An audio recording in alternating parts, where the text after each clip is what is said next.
नमस्कार। तो आज हम झारखंड के एक बहुत ही खास समुदाय उरांव समुदाय की दुनिया को समझने की कोशिश करेंगे। ये कहानी एक ऐसे समाज की है जिसकी जड़ें तो हजारों साल पुरानी हैं, लेकिन जो आज के डिजिटल युग में भी मजबूती से खड़ा है। तो चलिए इस अनोखे संतुलन को करीब से जानते हैं।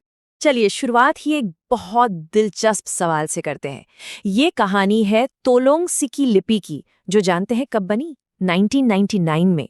मतलब ये आधुनिक आविष्कार हमें सीधे उरांव समुदाय के मूल विचार तक ले जाता है कि कैसे परंपरा और आधुनिकता एक साथ हाथ में हाथ डालकर चल सकती हैं। और हाँ, ये कोई छोटा मोटा समुदाय नहीं है। झारखंड की जो कुल जनजातीय आबादी है ना, उसका 18.14% हिस्सा उरांव समुदाय का है। इसी वजह से ये राज्य की दूसरी सबसे बड़ी जनजाति है। अब सोचिए, इतनी बड़ी आबादी का मतलब क्या हुआ? इसका मतलब है एक बहुत मजबूत जीती जागती संस्कृति और एक गहरा सामाजिक ताना बाना। अब ये जो बात है ना, ये वाकई में बहुत दिलचस्प है। उनकी अपनी पहचान। उरांव लोग खुद को उरांव नहीं बल्कि कुडुख कहते हैं। और जानते हैं कुडुख का मतलब क्या होता है? इसका मतलब है मनुष्य। जरा सोचिए, उनकी पहचान किसी जगह या किसी राजा से नहीं बल्कि सिर्फ इंसान होने के एहसास से जुड़ी है। ये अपने आप में एक बहुत गहरी बात है। तो चलिए अब जरा उरांव समाज के अंदर झांकते हैं, उनके दिल में उतरते हैं। देखिए, उनकी असली ताकत उनके सामाजिक ढांचे में छिपी है। ये सिर्फ कुछ नियम कानून नहीं है, बल्कि ये एक तरह का सोशल ऑपरेटिंग सिस्टम है जो पूरे समुदाय को एक साथ एक सूत्र में बांध कर रखता है। स्क्रीन पर ये जो नंबर दिख रहा है 68, शुरुआती जो एंथ्रोपोलॉजिकल स्टडीज हुई थी उनमें उरांव समुदाय के 68 अलग अलग गोत्र पाए गए थे, जिन्हें वो किली भी कहते हैं। तो ये नंबर ही हमें बताता है कि उनका सामाजिक ताना बाना कितना विशाल और कितना गहरा है। और मजे की बात यह है कि हर गोत्र की अपनी एक पहचान है जो सीधे प्रकृति से जुड़ी है, जिसे टोटम कहते हैं। अब कुछ प्रतीक तो शक्ति को दिखाते हैं, जैसे लकड़ा गोत्र का बाघ, लेकिन कुछ प्रतीक आपको हैरान कर देंगे। जैसे किस्पुट्टा गोत्र का प्रतीक है सुअर की अंतड़ी। ये दिखाता है कि प्रकृति के साथ उनका रिश्ता कितना गहरा, कितना भावनात्मक और कभी-कभी कितना अप्रत्याशित है। अब आते हैं इस पूरे सिस्टम के सबसे मजबूत, सबसे अटूट नियम पर। एक ही गोत्र में शादी करना सख्त मना है, बिल्कुल निषिद्ध। देखिए, ये कोई सिर्फ पुरानी रीति नहीं है, ये तो एक कमाल की सोशल इंजीनियरिंग है। ये नियम तय करता है कि रिश्ते एक छोटे से दायरे में सिमट कर न रह जाएं, बल्कि पूरा का पूरा समुदाय एक बड़े मजबूत नेटवर्क में एक साथ बुन जाए। मतलब सोचिए, यहाँ दोस्ती भी कोई ऐसी वैसी चीज नहीं है, उसे भी एक पहचान दी गई है, एक संस्था का रूप दिया गया है। लड़कियों की जो सबसे पक्की सहेली होती है उसे गोई कहते हैं, और लड़कों के जिगरी दोस्त को लार। और ये सिर्फ नाम नहीं है, ये रिश्ते आगे चलकर परिवार का हिस्सा बन जाते हैं, जो समुदाय के आपसी बंधन को और भी ज्यादा मजबूत कर देते हैं। अच्छा, अब उनके सामाजिक जीवन से निकलकर जरा ये देखते हैं कि उनका साल कैसे गुजरता है। देखिए, उरांव समुदाय का कैलेंडर हमारी आपकी तरह तारीखों वाला कैलेंडर नहीं है। उनका कैलेंडर चलता है मौसम के बदलने से, फसलों के उगने और कटने से। मतलब उनकी जिंदगी पूरी तरह से धरती की लय से बंधी हुई है। जरा इस टाइमलाइन पर नजर डालिए। इनका नया साल पता है कब शुरू होता है?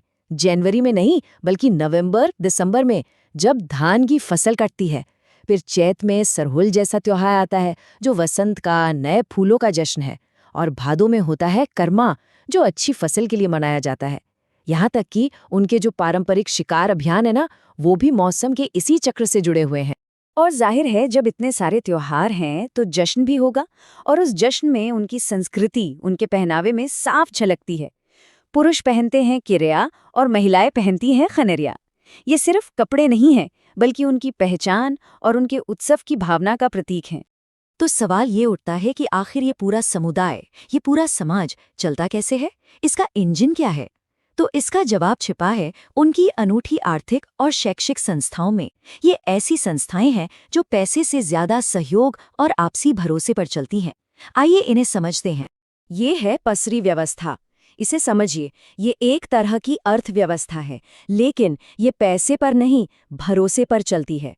सोचकर देखिए, अगर एक किसान को खेत जोतने में मदद चाहिए तो पूरा गांव अपनी मेहनत, अपने बैल, अपने हल लेकर उसकी मदद करने आ जाता है। बदले में कोई पैसा नहीं लिया जाता, बल्कि एक वादा लिया जाता है कि जब उन्हें जरूरत होगी तो ये मदद लौटाई जाएगी। ये दिखाता है कि एक समाज आपसी सहयोग से कितना अमीर हो सकता है। और अब बात करते हैं घुमकुड़िया की।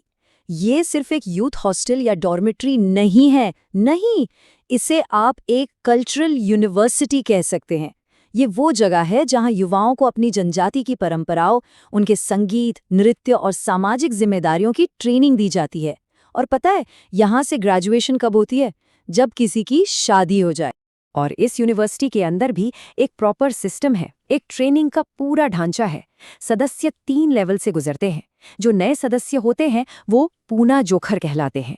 3 साल बाद वो मांझ जोखर बनते हैं और आखिर में सबसे सीनियर और अनुभवी सदस्य कोहा जोखर कहलाते हैं। ये पूरी प्रक्रिया तय करती है कि संस्कृति और परंपराएं एक पीढ़ी से दूसरी पीढ़ी तक सही सलामत पहुंचे। अब गांव के लेवल पर भी देखिए, एक बहुत साफ बंटवारा है। महतू जो होते हैं वो गांव के एडमिनिस्ट्रेटिव हेड होते हैं, जो रोजमर्रा के मामले देखते हैं। और दूसरी तरफ है पाहन, जो धार्मिक मुखिया हैं, जो सारे रीति रिवाज और पूजा पाठ करवाते हैं। इसी से गांव में सामाजिक और आध्यात्मिक दोनों तरह का संतुलन बना रहता है। तो अब तक हमने समाज का ढांचा देखा, सिस्टम देखा। अब चलते हैं उनकी आत्मा की दुनिया में, मतलब उनके आध्यात्मिक विश्वासों की तरफ। वो मान्यताएं जो उनके जीवन को एक गहरा अर्थ देती हैं। तो देखिए, उनकी आस्था के केंद्र में हैं धर्मेश, जिन्हें वो सबसे बड़ा देवता मानते हैं, बिल्कुल सूरज की तरह, जो जीवन देता है। उनके साथी हैं मरांग बुरु जैसे पहाड़ के देवता, और सबसे जरूरी उनके पूर्वज यानी उनके पुरखे, जो कुल देवता के रूप में उनके जीवन के हर पहलू में उनकी रक्षा करते हैं। अब 2 जगह हैं जो इनके लिए बहुत बहुत पवित्र हैं। एक है सरना, जो पेड़ों का एक पवित्र झुरमुट होता है, जहां पूरा गांव भगवान की पूजा के लिए इकट्ठा होता है। और दूसरी है सासन। ये वो जमीन है जहां उनके पूर्वजों की आत्माएं रहती हैं, जो उन्हें हमेशा उनकी जड़ों से जुड़े रखती है। और हाँ, उनके लिए मौत एक अंत नहीं है, बल्कि एक सफर की शुरुआत है। दाह संस्कार के बाद साल में एक बार जनवरी में हड़बौरा नाम का एक समारोह होता है, जिसमें सभी की अस्थियां जमा की जाती हैं। फिर उन अस्थियों को नदी में विसर्जित किया जाता है, जिससे आत्मा शुद्ध होती है। और आखिर में कोहा बेंजा नाम की रस्म से आत्मा हमेशा के लिए अपने पूर्वजों से मिल जाती है और ये जीवन चक्र पूरा होता है। तो उरांव समुदाय की ये पूरी कहानी सुनने के बाद हम एक बहुत बड़े सवाल के सामने आकर खड़े हो जाते हैं। आज की इस भागदौड़ भरी दुनिया में, जो सिर्फ लेन देन और व्यक्तिवाद पर चलती है, जहां हम अक्सर अपनी जड़ों से कटते जा रहे हैं, वहां सहयोग, विश्वास और अपनी मिट्टी से गहरे जुड़ाव पर बना ये समुदाय हमें क्या सिखा सकता है? इस पर जरूर सोचिएगा।